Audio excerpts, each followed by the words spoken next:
বাংলাদেশে যারাই ক্ষমতা আসে দিল্লির কাছে অঘোষিত বাংলাদেশ বিক্রি করেই তারা ক্ষমতা দখল করতে চায়, ঠিক কিনা? এই বাংলাদেশকে আমরা দিল্লির কাছে দ্বিতীয়বার বিক্রি হতে দিব না, ইনশাআল্লাহ বলেন। যারা আল্লাহর দেয়া জীবন বিধান অনুযায়ী যারা আইনকে বাস্তবায়ন করে না, এরা কি?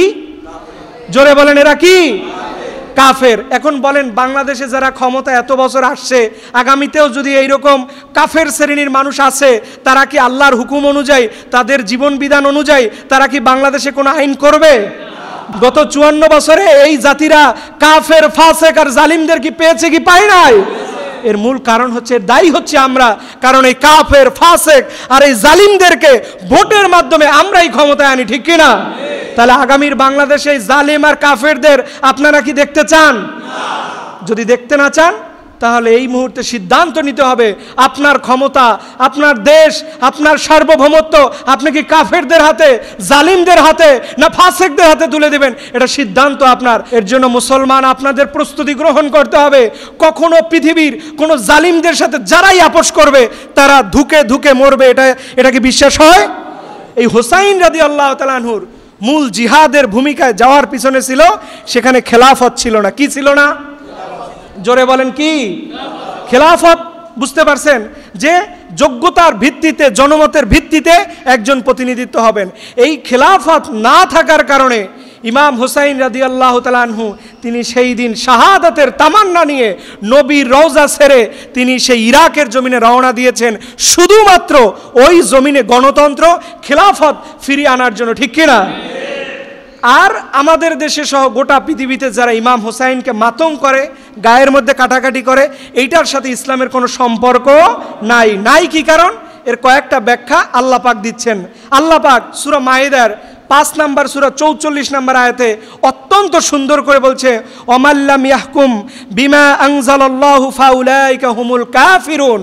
যারা আল্লাহর দেয়া জীবন বিধান অনুযায়ী যারা আইনকে বাস্তবায়ন করে না, এরা কি?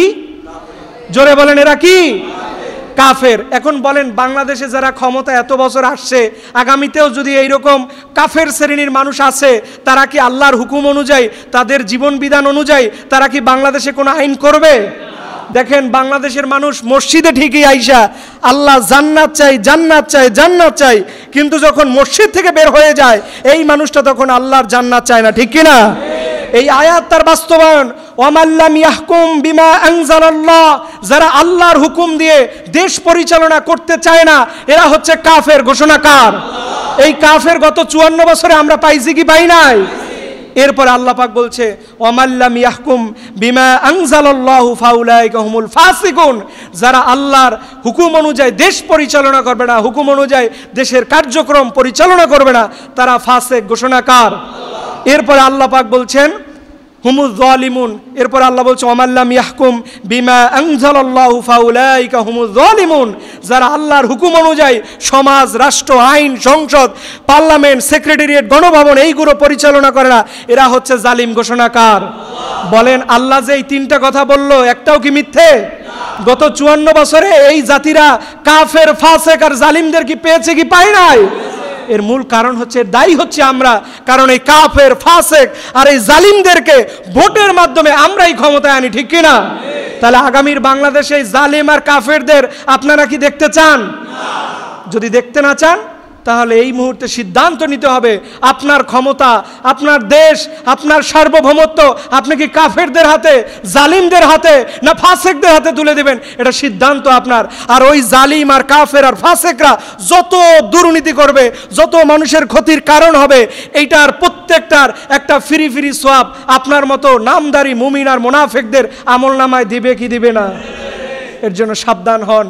এই কাফের, ফাসেক আর জালিমদের হাত থেকে বাংলার জমিনকে বাঁচাইতে হলে ইমাম হুসাইনের মতো একলাও যদি হয়, জালিমদের বিরুদ্ধে প্রতিরোধ করতে হবে, ঠিক কিনা? এটাই হচ্ছে ইমাম হুসাইনের শিক্ষা। ইমাম হুসাইন যদি চাইতেন, স্বর্ণের চামচ দিয়ে ভাত খাইতে পারতেন, কারণ বিশ্বনবীর আওলাদ, বিশ্বনবীর আপন নাতি, এর চাইতে বড় পরিচয় লাগে না। কিন্তু ওই মানুষটাও দেখলেন যে জালিম ইয়াজিদ যেইভাবে ক্ষমতা দখল করছে এবং তার ক্ষমতা যেভাবে পরিচালনা করে এইভাবে মেনে নেওয়া যায় না। এটার সাথে একটা পরামর্শ হোক, এটার সাথে একটা আলোচনা হোক। সেই আলোচনায় যদি আমি ইমাম হুসাইনের জীবনও যায়, এই জীবন দেওয়ার জন্য ইমাম হুসাইন প্রস্তুত ছিলেন কিনা? এর জন্য মুসলমান আপনাদের প্রস্তুতি গ্রহণ করতে হবে। কখনো পৃথিবীর কোনো জালিমদের সাথে যারাই আপোষ করবে তারা ধুকে ধুকে মরবে, এটা কি বিশ্বাস হয়? দেখেন, আজকে ইরান যদি জালিমদের সাথে আতাত করতো তাহলে আমরা মনে করতাম যেন কত বড় ক্ষমতার পাওয়ার হয়ে গেছে, এজেন্টরা মনে কত বড় শক্তিশালী হয়ে গেছে। কিন্তু ইরান এক মুহূর্তের জন্য জালিমদের সাথে কখনো আতাত করছে? তারা বলছে জীবন যাবে, তবে ইরানের এই ভূখণ্ড কোনো জালিমদের হাতে তুলে দেওয়া যাবে না, ঠিক কিনা?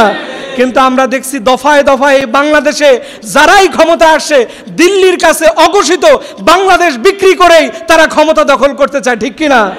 এই বাংলাদেশকে আমরা দিল্লির কাছে দ্বিতীয়বার বিক্রি হতে দিব না, ইনশাআল্লাহ বলেন। ইমাম হুসাইনকে যদি ভালোবাসেন, নবীর সুপারিশ যদি চান, তাহলে আপনার অন্তরে ইমাম হুসাইনের শহীদি তামান্না, শহীদি ইচ্ছা এইটা যদি না থাকে আপনি মুমিন হতে পারবেন? তাহলে আজকের যে আলোচনা আমাদের শিখায়, আপনারা কি মোটামুটি বুঝতে পেরেছেন? এখান থেকে মূল বিশ্বাস এবং হুসাইন রাদিয়াল্লাহু তাআলা আনহু যে শিক্ষাগুলো, এর মধ্যে এক নাম্বার শিক্ষা হচ্ছে, আমি প্রথমে বলেছিলাম মুসা আলাইহিস সালামের দুইটা শিক্ষা মুহররম কেন্দ্রিক এবং হুসাইন রাদিয়াল্লাহু তাআলা আনহুর দুইটা শিক্ষা। এই টোটাল শিক্ষা হলো কয়টা? এক, হুসাইন রাদিয়াল্লাহু তাআলা আনহুর শিক্ষা হচ্ছে ত্যাগ এবং কোরবানি। ভোগে বিশ্বাসী ছিলেন? কথা বলেন, হুসাইন কি ভোগে বিশ্বাসী ছিলেন? তিনি কি ক্ষমতার ওই যতটুকু পাইছে অতটুকু নিয়ে সন্তুষ্ট ছিলেন? তিনি চিন্তা করেছেন গোটা উম্মার কি হবে, কারণ জালিমরা যদি এইভাবে স্বতন্ত্রভাবে রাজতন্ত্র প্রতিষ্ঠা করে সেই জমিন থেকে কখনো কোরআনের কথা বের হবে না। আর এই জালিমদেরকে প্রতিহত করার জন্য ইমাম হুসাইনের এক নাম্বার শিক্ষা হলো তিনি ত্যাগ করেছেন, কোরবানি করতে প্রস্তুত ছিলেন, ঠিক কিনা বলেন? দ্বিতীয় নাম্বার হলো হুসাইন রাদিয়াল্লাহু তাআলা আনহু কোনো অন্যায়কারীকে প্রশ্রয় দেয় নাই। আল্লাহু আকবার বলেন। তিনি জালিমদের বিরুদ্ধে তার দলবল নাই, লোকজন নাই, কিছু নাই, তার ছোট্ট ছোট্ট 2 মাসের অর্থাৎ 6-7 মাসের বাচ্চাকে নিয়ে তিনি জিহাদের ময়দানে উপস্থিত হয়েছেন। আল্লাহু আকবার বলেন। এখান থেকে বোঝা যায় যে মুমিনরা কখনো অন্যায়ের সাথে আপোষ করতে পারে।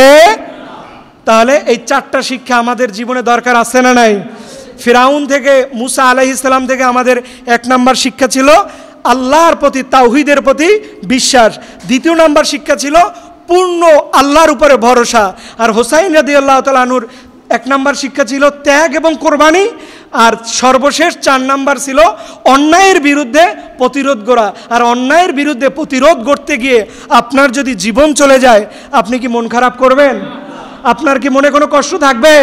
কারণ যারা অন্যায়ের বিরুদ্ধে প্রতিবাদ করে মারা যাবে তারা দুনিয়ার কোনো সাধারণ মউত হয় না, তাদেরকে শহীদি নজরানা দান করবেন তিনি কে? এর জন্য ভাইয়ের আমার, এই 4টা শিক্ষাকে আমাদের জীবনে বাস্তবায়ন করে আমরা যেন আগামীর দিনে গড়তে পারি।